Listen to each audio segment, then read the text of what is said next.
أعوذ بالله من الشيطان الرجيم. پناہ مانگتا ہوں میں اللہ کی شیطان مردود سے. بسم الله الرحمن الرحيم. شروع اللہ کا نام لے کر جو بڑا مہربان نہایت رحم والا ہے. نبی کریم صلی اللہ علیہ وآلہ وسلم نے فرمایا کہ ایک شخص کا انتقال ہوا، قبر میں اس سے سوال ہوا کہ تمہارے پاس کوئی نیکی ہے؟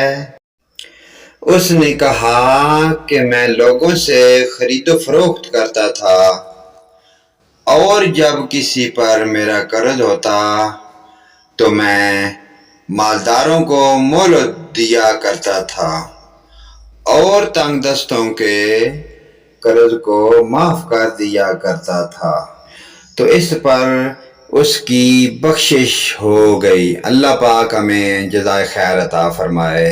ویڈیو کو لائک کریں، سبسکرائب کریں، ساتھ لگے گھنٹی کے آل کے بٹن کو ضرور پریس کریں.